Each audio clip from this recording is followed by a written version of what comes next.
dunia ini sunnatullahnya akan selalu ada pertarungan antara yang hak dengan yang apa? Yang batil.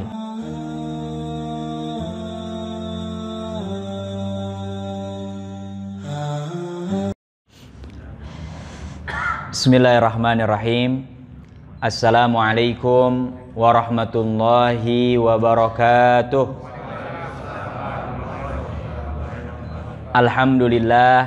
Alhamdulillahilladzi arsala rasulahu bil huda wa dinil haq liyuzhirahu 'ala dini kullihi wa kafa billahi syahida. Asyhadu an la ilaha illallah wahdahu la syarikalah wa asyhadu anna Muhammadan abduhu wa rasuluh alladzi la nabiyya wa la rasula ba'dah. Subhanaka la ilma lana illa ma 'allamtana innaka antal alimul hakim. Rabbana zidna ilman wa amalan wa fikhan fid din ya rabbal alamin. Allahumma inna na'udzubika min ilmin la yanfa' wa min qalbin la yakhsha' wa min nafsin la tashba' wa min da'watin la yustajabu laha summa amma ba'du. Alhamdulillah Bapak Ibu jamaah sekalian rahimakumullah, apa kabar semuanya ini? Alhamdulillah ya.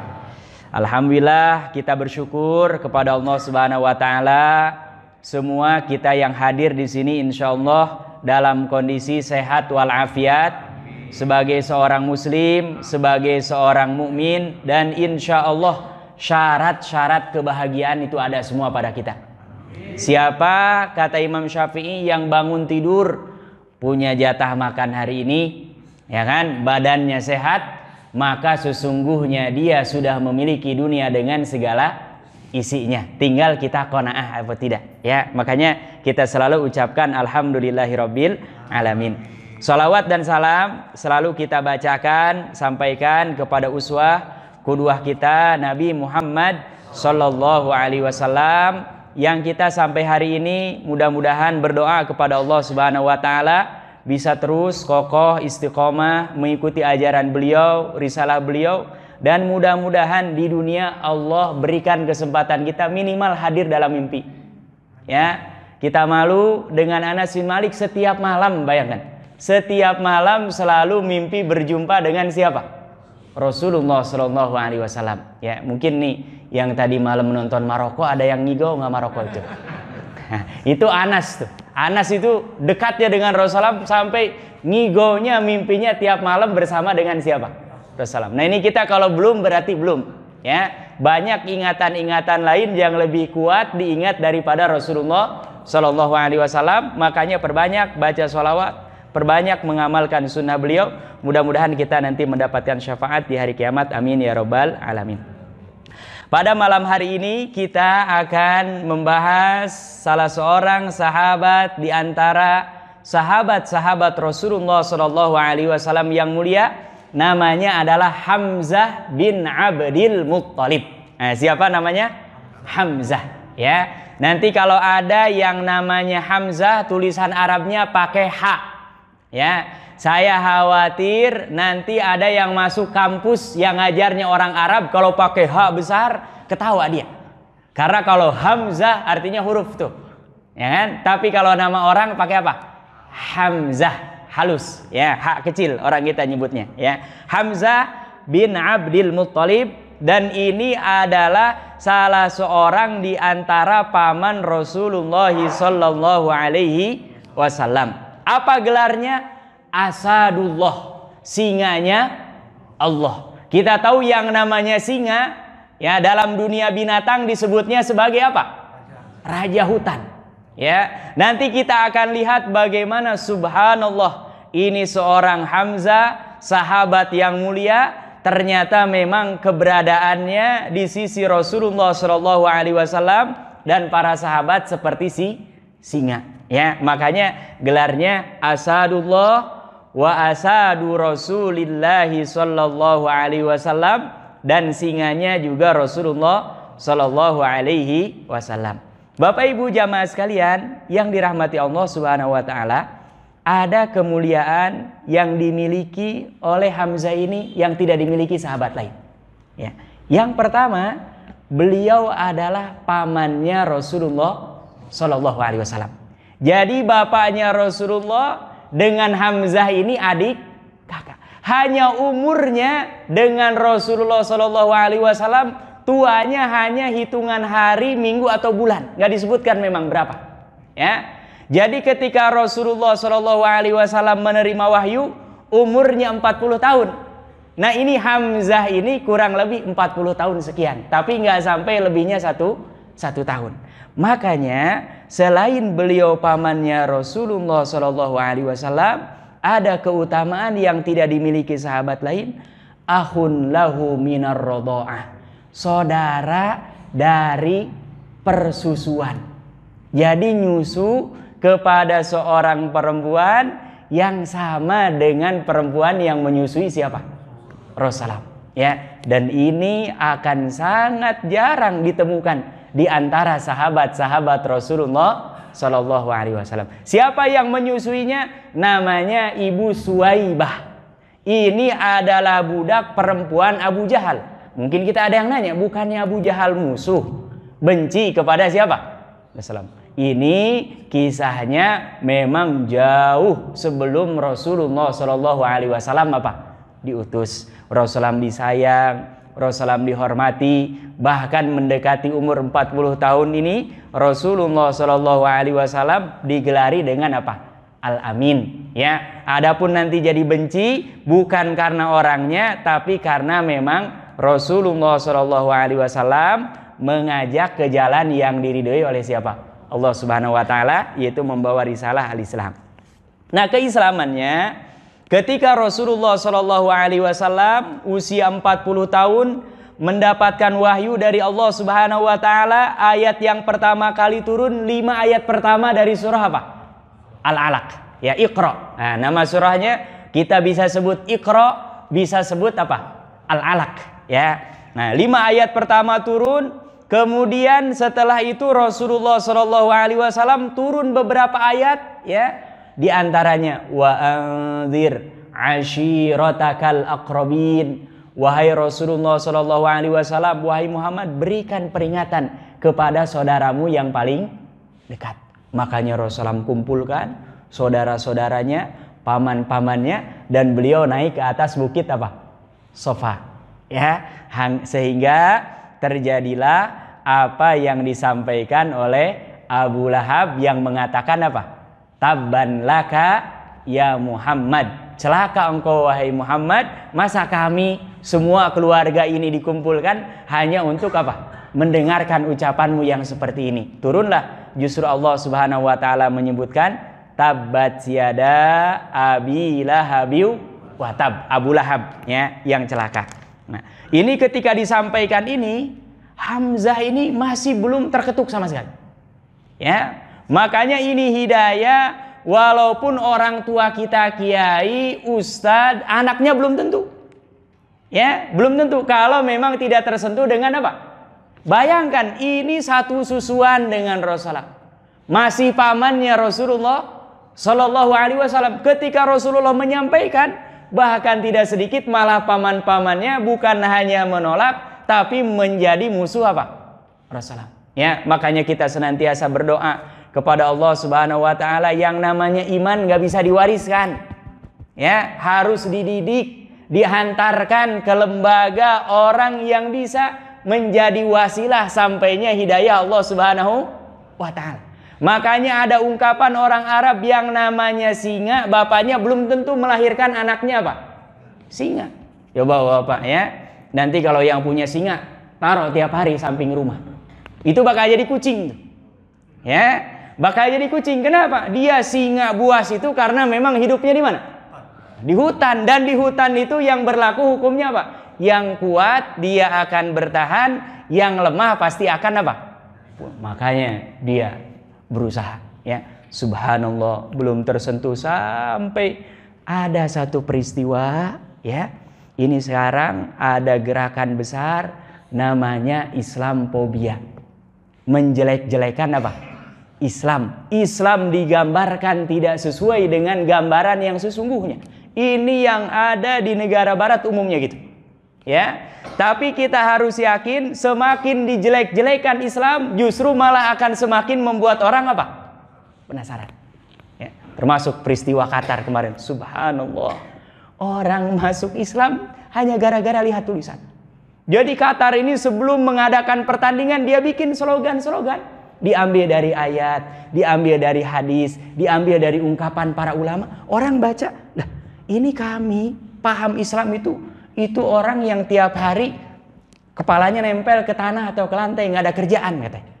Ya, itu yang ada dalam gambaran mereka orang Barat. Dan ini sudah ada penelitiannya, khususnya di kota New York. Ya. Jadi disebarkan korespondensi, ya, berapa ratus orang, berapa ribu orang, apa yang kamu tahu tentang Islam? Yang paling dominan jawabannya, orang Islam itu mereka yang tiap hari jidatnya nempel di tanah sebanyak berapa? 5 kali. Itu yang mereka tahu. Dan bagi mereka ini seperti halnya orang-orang yang ortodoks, orang ketinggalan zaman, dan mereka dulu pernah merasakan hal yang seperti ini, ya. Jadi Eropa sebelum maju seperti sekarang itu mereka kerjaannya gitu, semedi. Kemudian apa lagi? Orang nggak boleh dicukur rambut sampai panjang, kukunya dibiarkan, dan kalau orang bersih itu dianggap malah dia nggak ibadah, gitu. Jadi kalau ingin lihat siapa ahli ibadah, rambutnya panjang, adanya di gua-gua, ini kumisnya, wah nggak teratur. Ini yang ada dalam gambaran mereka. Dan itu yang menghambat dunia mereka tidak maju. Makanya ketika ada Renaissance, ya, mereka dianggap ini pencerahan, mereka berbalik dari yang tadinya memegang agama mereka, berubah semuanya menjadi apa? Materi. Makanya di Barat agama dengan ilmu nggak ketemu. Kalau Islam justru ayat yang pertama kali turun apa? Iqra, membaca ilmu, ya. Nah ini Hamzah ini dia masuk Islamnya, ya. Gara-gara dia ini Hamzah ini subhanallah senang sekali yang namanya apa? Berburu. Ya.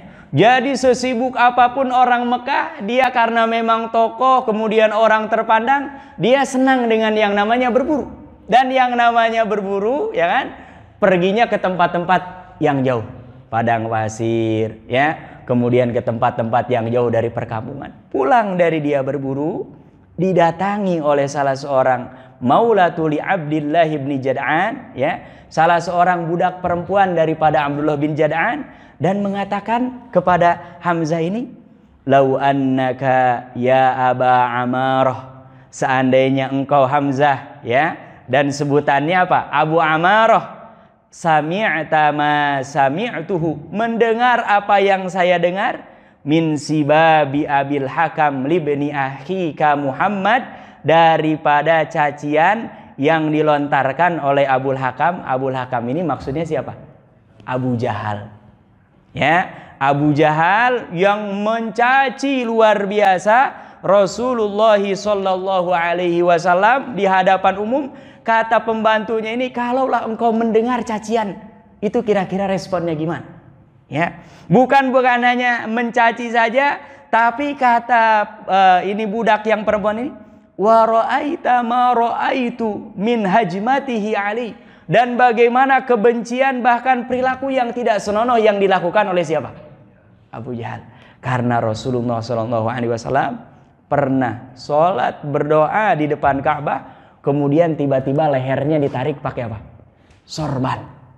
Sampai menjulur lidahnya Rasulullah. Abu Bakar yang melihat itu, hampir saya melihat Rasulullah hampir saja mau mati.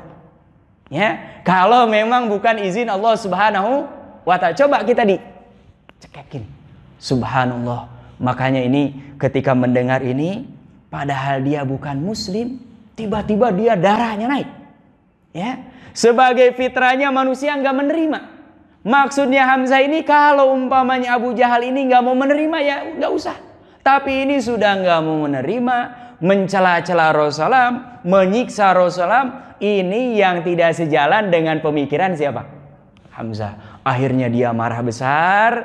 Tadinya mau pulang ke rumahnya, ya. Kemudian dia tahu bahwa Abu Jahal sedang memprovokasi orang. Ya, sedang ceramah di depan orang, naik ke Bukit Sofa, Muhammad ini majnun, Muhammad ini sahir, Muhammad ini kadzab, gitu. Didatangi oleh siapa? Hamzah. Dan Hamzah ini, Bapak Ibu yang dirahmati Allah Subhanahu wa taala, semua orang Mekah tahu bagaimana keahlian dia dalam berperang, ya, bagaimana keahlian dia dalam berkelahi, bagaimana keahlian dia dalam memainkan pedang dan memanah. Makanya orang-orang Mekah kalau melihat Hamzah itu mereka melihat dengan penuh kekaguman dan sekaligus ada rasa takut, gitu, ya. Kita kalau berhadapan orang jenderal bawa senjata kira-kira takut apa enggak? Ya kan, kalau mau yang bawa pistol-pistolan, tapi kalau pistol beneran, ya kan dia tinggal jeger, wassalam udah.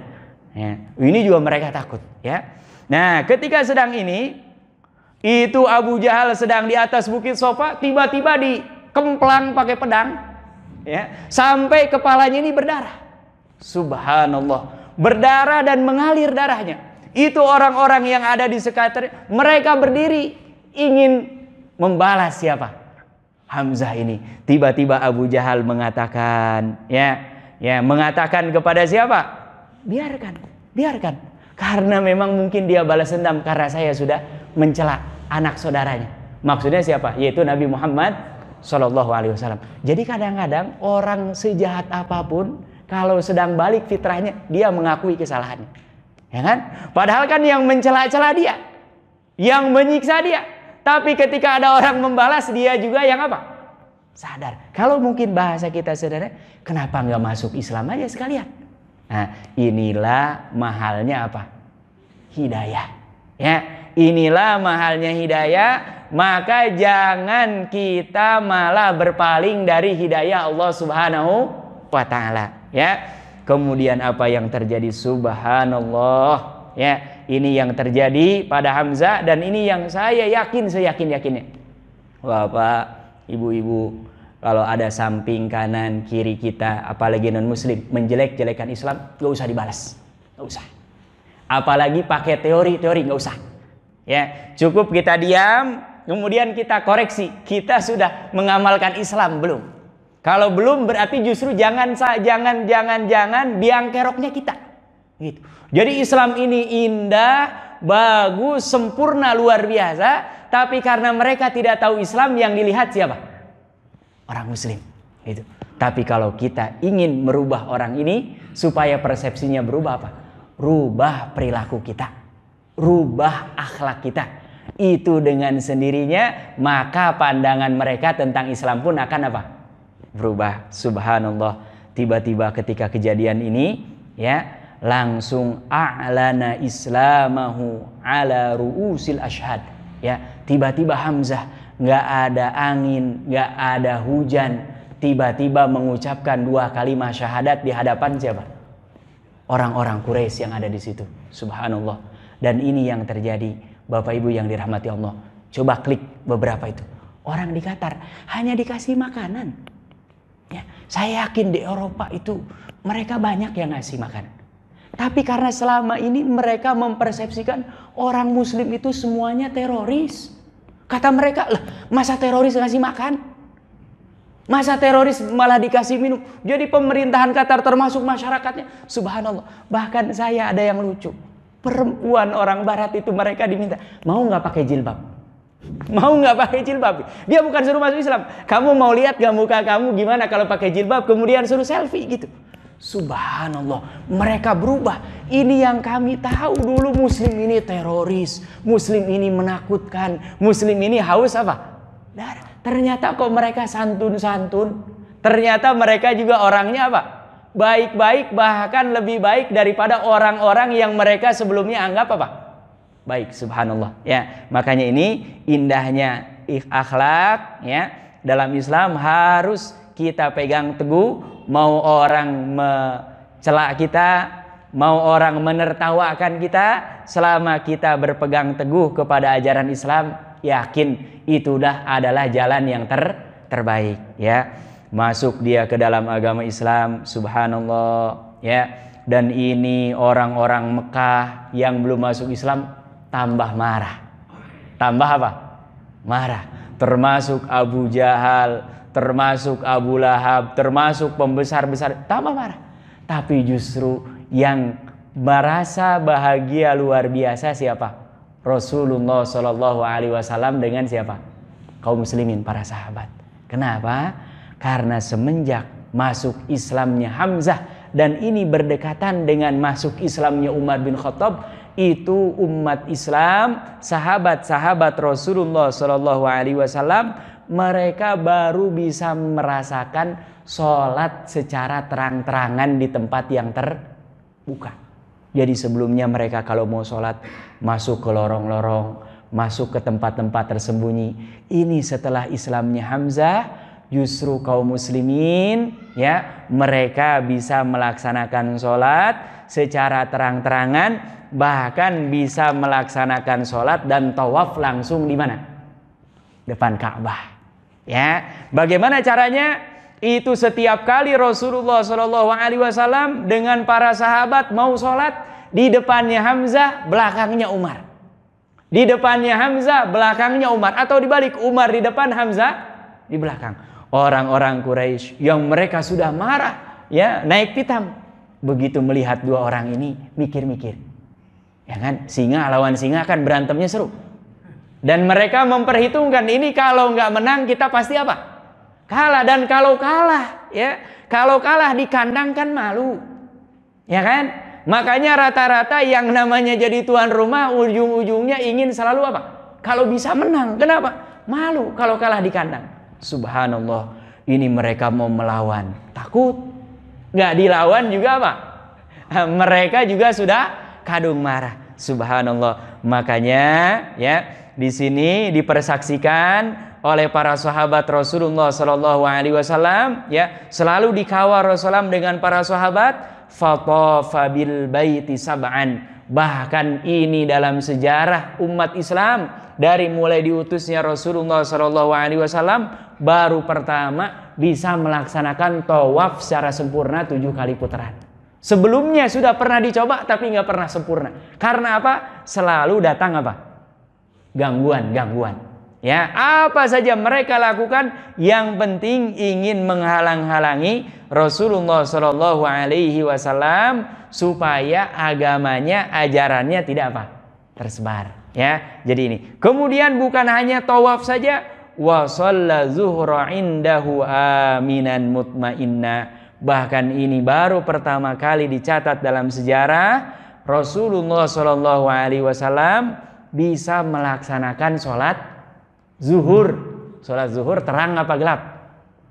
Terang. Ya, orang di Mekah sedang hidup apa sedang tidur? Nah, sedang bangun semua, ya kan? Dalam keadaan mereka awas terbangun, tapi Rasulullah Shallallahu Alaihi Wasallam baru pertama kali bisa melaksanakan sholat zuhur berjamaah dalam keadaan apa? Tenang, aman. Ya, ini salah satunya selain dari pertolongan Allah Subhanahu Wa Taala, juga karena ada wasilah Islamnya siapa? Hamzah dengan siapa? Umar bin Khattab. Ya, makanya ini kita butuh orang-orang yang seperti Hamzah. Ya, karena nggak bisa. Subhanallah. Saya kadang-kadang mau ngisi pengajian subuh agak takut. Karena di jalan-jalan ini jam 3 di atas jam 1. Subhanallah, saya bilang, ini orang tuanya pada kemana? Termasuk yang jaga-jaga keamanan di jalan ini kemana? Ya, itu mereka banyak. Coba itu keluar itu.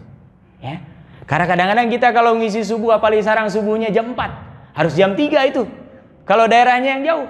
Ya kan? Apalagi pakai motor, kadang-kadang saya ini bukannya nggak ikhlas kalau umpamanya nanti dibacok. Kalau orang niat ibadah juga insya Allah baik, tapi saya berpikir gimana ini, kok bisa kita muslim mayoritas, ya, dan Allah berikan, subhanallah, orang sebetulnya kalau mau berkeringat aja masa nggak dapat makan.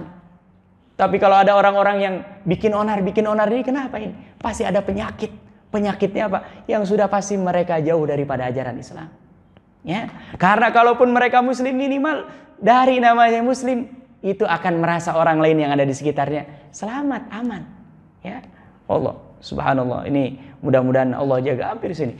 Ini di sini Jati Makmur ke sini, kemudian agak depan lagi sini Jati Warna sudah dikenal. Di Pondok Gede itu beberapa kali saya lihat malah ada sweeping, ya. Subhanallah. Ini mudah-mudahan Allah Subhanahu wa taala yang membolak-balikan khususnya anak-anak muda. Itu mereka kalau sudah hidup malam sudah itu, ya. Makanya saya sering mengingatkan Bapak, Ibu-ibu, tolong cek, ya. Orang tua kita dulu di kampung, jangankan anak, ayam maghrib belum pulang dicari. Ayam, demi Allah. Ayam itu kalau belum pulang mereka tanya. Saya bilang ini subhanallah, orang tuanya kemana ini? Mereka nggak sayang. Karena kalau sudah hidup malam, apalagi sudah kena narkoba, apalagi waliyadzubillah perzinahan, sudah itu masa depannya sulit kita untuk bisa mengembalikan. Makanya daripada kejadian, kita coba ini jaga, minimal kita yang hadir di sini, anak-anak kita jangan sampai ada yang keluar malam. Itu makanya kita berlindung kepada Allah Subhanahu wa taala, baca apa? Al-Falaq, ya, baca An-Nas, baca Al-Ikhlas. Bahkan malam ini kejahatannya lebih banyak daripada di mana? Di siang hari, ya. Nah, ini subhanallah, Hamzah ini masuk Islamnya luar biasa. Dan kayak tadi, yang kayak gini nggak bisa. Ya, orang-orang seperti saya kurus kayak gini, lawan yang kayak gitu kan malah mental gitu. Ya kan, harus butuh orang-orang yang kayak Umar, jalan aja, baru lihat aja udah mereka takut. Ya, butuh orang-orang yang seperti itu. Karena apa? Dunia ini sunnatullahnya akan selalu ada pertarungan antara yang hak dengan yang apa? Yang batil. Dan yang batil itu harus lebih lemah daripada yang kuat. Ya, kalau kita ingin keberkahan dari Allah Subhanahu wa taala. Nah, ketika peristiwa hijrah, Bapak Ibu yang dirahmati Allah Subhanahu wa taala, termasuk keutamaan Hamzah ini, kana awwalu liwa'in aqadahu li ammihi Hamzah ibni Abdul Muttalib. Kata para ulama sirah, Hamzah ini ketika peristiwa hijrah, orang pertama dari kaum muslimin yang Rasulullah pakaikan bendera. Ya, bendera itu artinya tanda, simbol dulu. Ya, makanya orang dulu kalau perang pakainya apa? Ngangkat apa? Bendera. Ketika benderanya jatuh atau direbut oleh musuhnya, tanda bahwa sudah mengalami apa? Kekalahan. Dan ini, simbol ini diletakkan di dadanya Hamzah. Ya, disebutkan di sini warnanya adalah risyah, bulu, ya. Kalau sekarang mungkin kayak apa, bulu-bulu burung atau apa ditempel-tempel kayak orang main drum band tuh, ada di situ, ya. Ditempelkan di sini. Dan ini menjadi simbol, inilah kita kaum muslimin. Mereka ketika hijrah dipimpin oleh siapa? Hamzah, ya. Kecuali memang Rasulullah SAW dengan Abu Bakar, dengan Ali dan beberapa sahabat yang lain yang tidak disebutkan namanya, itu mereka memang strateginya berangkatnya belakangan. Karena memang rumah Rasulullah SAW sudah dikepung oleh siapa? Orang-orang Quraisy yang ingin membunuh, merencanakan pembunuhan Rasulullah Shallallahu Alaihi Wasallam. Tiba di kota Madinah, alhamdulillah dalam keadaan apa? Selamat. Karena tadi orang kalau yang di depannya jenderal kan yang lain minggir, Bang. Ya, saya masih mendengar sampai subhanallah. Saya nggak tahu ini ceritanya. Kita jangan jauh-jauh ini. Lihat itu supir-supir angkot. Tiap ini harus setor. Dan itu bukan resmi. Saya bilang dari mana ini? Ini jangan-jangan ini yang mengundang azab Allah. Ya, harusnya orang-orang yang paham berhentikan ini. Dari mana ini? Kalau enggak, ini yang mengundang azab Allah. Ya, orang tidak apa-apa dipajaki, ditariki, subhanallah. Bahkan dalam Islam orang muslim itu nggak wajib bayar pajak, nggak ada bayar pajak. Dia hanya wajib bayar apa? Zakat kalau sudah mampu. Tapi ini subhanallah, dunia kita ini banyak sekali yang membuat Allah Subhanahu wa taala mungkin banyak menegur kita, mengingatkan kita. Saya banyak aneh, saya nggak habis pikir kok orang ini yang pinter-pinter nih pada diem, nggak ngomong gitu. Minimal ngomong. Kok ngomong saja nggak berani, ya kan? Gimana merubah, ngomong saja apa? Nggak berani. Ini Hamzah luar biasa, dia mau pakai ini. Ya, bahwasannya ini rombongan kaum muslimin. Kalau ganggu, saya. Gitu ya. Ini kita yang punya kekuatan, jangan dipakai untuk pribadi, pakai untuk Islam. Supaya apa? Kita kalau sholat nggak kuat seperti Rasulullah, seperti Anas bin Malik sampai berdarah-darah. Yang punya kekuatan pakai itu. Ya, lindungi orang yang lemah, ya kan? Bantu orang yang nggak mampu. Itu pahalanya jangan dikira. Itu boleh jadi lebih besar daripada kita menunaikan ibadah haji, apalagi hajinya sunnah, daripada umroh, apalagi umrohnya sunnah. Ya, ini banyak sekali. Karena apa? Dengan itu akan tercipta keamanan, kedamaian, keadilan, ya. Dan ini adalah salah satu di antara ajaran Islam. Nah, ini Hamzah ini, Bapak Ibu yang dirahmati Allah Subhanahu wa taala, sebagaimana disinggung di awal, ya, setelah hijrah ini ada peperangan besar namanya perang Badar. Ya, ketika perang Badar ini Hamzah menunjukkan, dan inilah yang membuat mendapatkan sebutan sebagai apa? Singanya Allah Subhanahu wa taala. Ya. Jadi perang Badar yang dipimpin kaum muslimin oleh Rasulullah sallallahu alaihi wasallam dan kaum musyrikin oleh siapa? Abu Sufyan. Subhanallah. Dan tradisi peperangan pada saat itu ada yang namanya mubarozah. Mubarozah itu apa? Ngadu pedang. Ya, jadi kita kalau ingin menguji kekuatan suruh orang yang paling kuat siapa nih? Maju dulu. Ya, kalau peperangan sarang kan justru malah pemimpinnya di mana? Nah, paling belakang. Kalau pada saat itu enggak. Ya, siapa yang paling kuat maju adu pedang dulu. Subhanallah. Ya. Nah, kemudian apa? Orang-orang Quraisy ini mengutus 3 orang. Yang pertama Utbah. Kemudian yang kedua Syaibah, dan yang ketiga Al-Walid.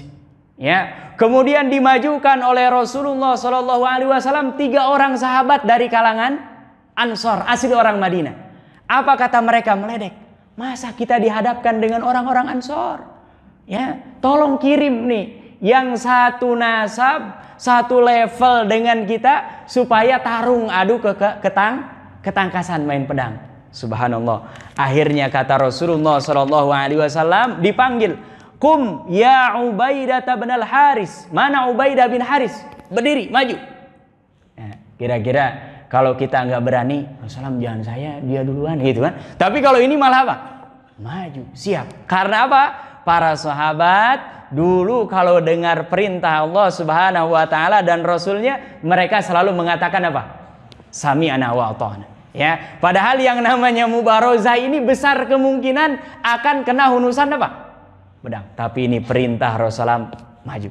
Kemudian dipanggil, "Qum ya Hamzah bin Abdul Muthalib." Mana Hamzah? Maju. Ya. Kemudian yang ketiga, "Qum ya Ali." Mana Ali bin Abi Thalib? Maju. Dan ini kata para ulama, kalau ada di antara kita yang berkuasa, memegang jabatan-jabatan publik, jangan angkat saudara untuk yang ada keuntungan-keuntungan. Saudara itu suruh maju malah yang susah-susah tuh. Ya, ini Rasulullah lihat ini, anak pamannya semua, Ali, Ubaidah, kemudian Hamzah. Kita kan kadang-kadang yang pos-pos enak suruh maju saudara diangkat. Ini yang bikin apa? Rusak. Ya, Rasulullah mencontohkan ini, malah suruh maju tuh saudara-saudaranya. Dan subhanallah, memang kalau pilihan Rasulullah Shallallahu Alaihi Wasallam bukan kaleng-kaleng, ya, bukan kaleng-kaleng. Yang pertama, faqama Aliyun ilal Walid ibn Utbah. Ya, yang pertama kali maju adalah Ali berhadapan dengan Walid bin Utbah, dan ini memang dua-duanya umurnya masih muda. Ya, jadi mungkin orang tua yang muda-muda dulu coba maju. Itu subhanallah. Ternyata Ali ini selain keutamaannya luas ilmunya, memang dikenal dengan syaja'ah, keberanian. Ya, makanya ketika peristiwa hijrah disuruh tidur mau nggak? Dan nggak protes, ya kan? Kalau bahasa kita mungkin Rasulullah Abu Bakar aja dia udah tua kan, lebih dekat kepada kematian daripada saya. Saya kan masih agak lama, nggak tidur. Dan memang nggak mungkin kalau orangnya nggak berani tidur. Ini Ali maju dan subhanallah ternyata Walid tumbang, terbunuh pada saat itu. Subhanallah. Kemudian yang kedua, kum Hamzah lawan Syaibah. Subhanallah, ternyata Allah takdirkan ketika perang Badar tumbang juga. Kemudian Ubaidah lawan Utbah juga sama. Makanya nanti ketika perang Uhud, ya, itu orang-orang Quraisy marahnya luar biasa kepada siapa? Rasulullah dan para sahabat. Kenapa? Karena orang-orang penting, saudara-saudara, kerabat-kerabat dekat, itu di antara pemimpin-pemimpin mereka ini sudah apa? Terbunuh ketika perang Badar. Makanya mereka perang Uhud menyiapkan betul, ya. Makanya ketika selesai perang dipuji oleh Rasulullah SAW dan disebutlah pada saat itu bahwa Hamzah ini sebagai apa? Asadullah, singanya Allah Subhanahu wa taala, ya. Jadi ini perang Uhud menunjukkan bagaimana ketangkasan Hamzah, ya. Dan memang secara keseluruhan kaum muslimin diberikan kemenangan oleh Allah Subhanahu wa taala pada perang Badar, ya. Selesai perang Badar, orang-orang Quraisy mereka ingin membalas dendam. Maka terjadilah di tahun ketiga Hijriah namanya perang Uhud, ya. Ini bukti sejarahnya sampai sekarang masih ada, ya. Bahkan alhamdulillah Bapak Ibu mungkin kalau yang haji atau umroh sudah lebih dari 10 tahun nggak ada masjid tuh di sekitar Uhud ini. Sekarang alhamdulillah sudah ada masjid dan besar, ya. Dulu biasanya kalau ke Uhud buru-buru karena apa? Memang gersang, kemudian jarang ada jamaah yang ditawari mau naik nggak ke bukit. Lihatnya saja memang nggak menarik dan subhanallah itu kalau kita kepleset dikit kayaknya sudah berdarah-darah. Itu. Tapi sekarang alhamdulillah sudah ada masjid di situ, sudah ada tempat yang teduh-teduh. Jadi kalau ke Uhud bisa agak lama-lama. Ya, kalau dulu biasanya travel ke Uhud paling setengah jam sudah suruh ngumpul pulang lagi. Karena memang apa? Yang dilihat hanya bukit, kemudian di bawahnya ada kuburan syuhada Uhud, ya, yang memang sampai sekarang masih dijaga, dilestarikan oleh kerajaan Arab Saudi karena ini memang kuburan yang memang diperintahkan dulu oleh Rasulullah. Semua yang meninggal di perang Uhud dikuburkan secara bersamaan di situ. Disebutnya Maqbarah Syuhada Uhud, ya. Nama-namanya ada, Bapak, pelangnya tulis di situ semua siapa. Hanya memang kalau kita mau tahu Hamzah yang mana itu tradisinya beda dengan di kita. Ya, kalau di kita orang meninggal kan ditulis fulan siapa, bahkan lahirnya kapan, meninggalnya kapan, bisa. Kalau di sana kalau kita nggak tahu persis, sekalipun orang tua kita nggak mungkin tahu. Karena apa? Di sana memang secara tradisi, secara madhab mereka tidak boleh membuat tulisan-tulisan, termasuk tidak boleh kuburannya dibuatkan. Mereka hanya ditinggikan satu apa? Jengkal saja, itu ya. Jadi sulit untuk bisa mengetahui ini yang mana Hamzah dan memang tidak dibuka. Jadi dipagar karena khawatir takut ada di antara orang-orang yang mereka tidak amanah malah mencuri jenazah, itu ya, seperti yang ingin dilakukan terhadap jenazahnya Rasulullah Shallallahu Alaihi Wasallam. Nah, ketika perang Uhud ini, Bapak Ibu yang dirahmati Allah Subhanahu Wa Taala, Allah Subhanahu Wa Taala menguji kaum muslimin dengan mengalami apa? Kekalahan, ya. Jadi orang Islam sekalipun Muslim tidak akan selalu menang. Itu. Karena ini namanya apa? Sunnatullah. Ya, kadang menang, kadang kalah. Ya, kadang di atas, kadang di bawah. Jadi tidak semua kita akan menyembah Allah, tidak menyekutukan Allah. Tidak. Ini sunnatullah memang akan selalu apa? Bergiliran. Kadang naik, kadang turun. Ketika kita berkuasa, jangan sampai menzolimi orang. Ketika kita tidak sedang berkuasa, juga jangan sampai mengambil hak orang lain. Ya, kita tenang saja. Yang penting pastikan kita berada di jalan Allah Subhanahu wa Ta'ala. Nah, perang Uhud ini kaum muslimin mengalami kekalahan luar biasa. Kurang lebih ada 70 sahabat yang terbunuh. Dan di antaranya adalah siapa? Hamzah, ya. Dan Hamzah ini terbunuh, Bapak Ibu yang dirahmati Allah Subhanahu wa Ta'ala, ini yang membuat Rasulullah Shallallahu Alaihi Wasallam menangis, sedih luar biasa. Karena apa? Bukan hanya terbunuh, tapi apa?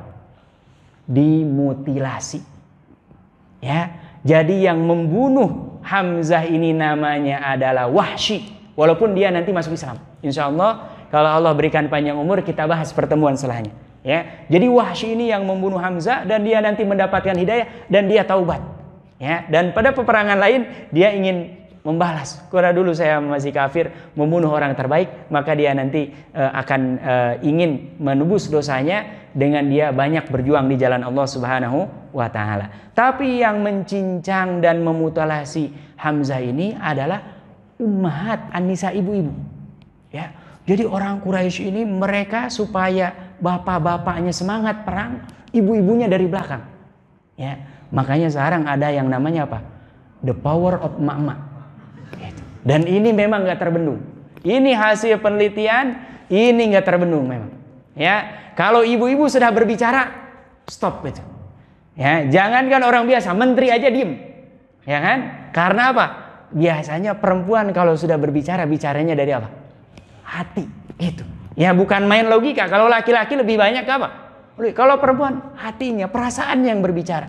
Subhanallah. Apa yang mereka lakukan? Ya, ini para perempuan-perempuan orang-orang yang musyrikat, ya, orang-orang Quraisy ini, mereka saking ingin balas dendamnya karena kalah di perang Badar, itu memutilasi siapa? Hamzah. Jadi sudah terbunuh oleh Wahsy, ditemukan jenazahnya, mereka cincang potong-potong, bahkan sampai apa? Bagian perutnya dikeluarkan. Tidak sedikit di antara mereka yang menyengaja memotong-motong dan ada yang menjadikan anting dan apa? Kalung. Bayangkan, ini yang membuat betapa sedihnya siapa? Rasulullah SAW dan kaum muslimin yang pada saat itu menyaksikan. Tapi tadi namanya orang kalau kalah yang ada hanya bisa meratapi, ya kan? Yang ada hanya bisa apa? Meratapi. Subhanallah. Ternyata ketika selesai peperangan, semua kaum muslimin termasuk para ummahat, para muslimat yang ada di kota Madinah mendengar berita ini. Dan juga ada desas-desus berita yang menyebutkan bahwa Rasulullah SAW juga apa? Terbunuh. Karena memang di perang Uhud ini Rasulullah beberapa bagian dari mukanya berdarah-darah, giginya ada yang copot, ya, bagian kepalanya juga ada yang berdarah-darah, sampai isunya kuat sampai di kota Madinah bahwa Rasulullah sudah dalam keadaan apa? Wafat. Sampai ada ibu-ibu mereka yang ketika pulang bukan nanya mana suaminya, mana anaknya, mereka justru menanti-nanti mana siapa? Rasulullah SAW ingin memastikan bahwa Rasulullah SAW masih apa? Masih hidup, ya. Nah, terbunuhlah Hamzah sampai berita ini, ya. Dan mereka orang-orang musyrikat ini, subhanallah, ini betapa kebencian mereka luar biasa, dijadikan anting, dijadikan kalung, ya, dan dijadikan seolah-olah seperti perhiasan. Khususnya adalah Hindun, ya. Hindun ini adalah istrinya Abu Jahal, ya. Istrinya siapa? Abu Jahal. Kalau Abu Lahab istrinya Ummu Jamil. Kalau Hindun istrinya siapa? Abu Jahal. Subhanallah, betapa kebenciannya. Padahal kalau dilihat nasabnya masih apa? Saudara dekat sekali, ya. Makanya ini kita minta kepada Allah Subhanahu wa taala, termasuk ciri-ciri seorang muslim itu, ya, dia tidak pernah ada ghil. Ghil itu apa? Iri, dengki melihat siapa? Saudaranya, ya. Ini mudah-mudahan kita senantiasa diberikan hidayah oleh Allah Subhanahu wa taala, ya. Selesai peperangan dan Rasulullah SAW, ya, menemukan kaum muslimin sedih luar biasa. Dan yang paling sedih di antaranya adalah Sofiyah. Sofiyah ini adalah bibinya Rasulullah SAW. Jadi Sofiyah dengan Hamzah ini adik kakak, ya. Dia nanya, mana Hamzah, katanya terbunuh. Kami dengar gini, izin kepada Rasulullah, boleh nggak saya melihat jenazahnya? Kemudian Rasulullah memerintahkan kepada Zubair bin Awam. Zubair bin Awam ini anaknya, tolong sampaikan kepada ibumu Sofiyah, jangan, pulang lagi aja, ya. Kemudian apa kata Sofiyah ketika mendengar ini? Wallahi la asbiranna. Kalau ini perintah Rasulullah, udah saya bersabar. Maksudnya dia penasaran, ingin melihat jenazahnya seperti apa. Tapi kata Rasulullah jangan, karena khawatir mungkin kalau melihat bagaimana bagian perutnya semua sudah dicincang, mungkin akan apa? Nah, nggak sabar. Tapi setelah selesai disampaikan kepada Rasulullah bahwa ibunya Sofiyah ini oleh Zubair menerima dan nggak apa-apa, diizinkan tidak melihat. Tiba-tiba Rasulullah sudah, kalau dia mengatakan itu biarkan, nggak apa-apa. Kalau melihat lagi silahkan, ya. Dan ternyata Masya Allah dia melihat dan menyaksikan. Tapi tadi dia yakin seyakin-yakinnya bahwa ini walaupun secara zahirnya adalah sesuatu yang menyakitkan, tapi orang yang meninggal dalam keadaan mati syahid itu adalah meninggal dengan kondisi yang terbaik, ya. Makanya dia istarja'at, ya, mengucapkan kalimat apa? Inna lillahi wa inna ilaihi raji'un. Apa artinya inna lillahi wa inna ilaihi raji'un? Kita ini hanya milik Allah, dan kita ini kapanpun waktunya pasti akan kembali kepada siapa? Kepada Allah Subhanahu wa taala, ya. Jadi jangan sampai umpamanya kita, khususnya kalau ada yang meninggal kan di kita pasti pengumumannya inna lillahi, tapi artinya nggak tahu. Ya, sayang-sayang. Kita, apalagi kita yang kena musibah, harus tanamkan itu. Bahwa kita memang sedih, kita merasa gimana harus berpisah. Tapi semuanya adalah milik siapa? Allah Subhanahu wa taala. Wastaghfarat lahu, bahkan membacakan istighfar, memintakan ampun kepada Allah Subhanahu wa taala. Bahkan ini Sofiyah datang dengan membawa 2 helai kain kafan. Ya, padahal orang kalau mati syahid, hukum asalnya dia tidak perlu apa? Dikafani. Tapi karena ini ya, dia ingin mendapatkan pahala, punya inisiatif malah membawa 2 kain kafan. Nah, ini ada kejadian yang menarik, ya. Kata Zubair, ketika ibu saya ini Sofia ini bawa 2 kain kafan 2 helai, ternyata di sampingnya ada rajulun syahid minal ansor. Ada 1 orang lagi yang meninggal dan termasuk dari kalangan apa? Ansor. Itu auratnya ada yang kebuka. Ya, tadinya niatnya 2 helai ini untuk Hamzah, ketika melihat di sampingnya ada sahabat lain yang auratnya kebuka, akhirnya apa? Dibagi 2. Jadi 1 helai untuk Hamzah, 1 helai untuk siapa? Sahabat dari kalangan Ansor. Dan ternyata Bapak Ibu yang dirahmati Allah Subhanahu wa taala, Hamzah ini kenapa disebut Asad dan orang-orang Quraisy pada saat itu takut? Ternyata perawakannya seperti Umar bin Khattab, tinggi luar biasa. Sehingga 1 helai kain itu yang tadinya dikasih 2, 1 helai itu nggak cukup.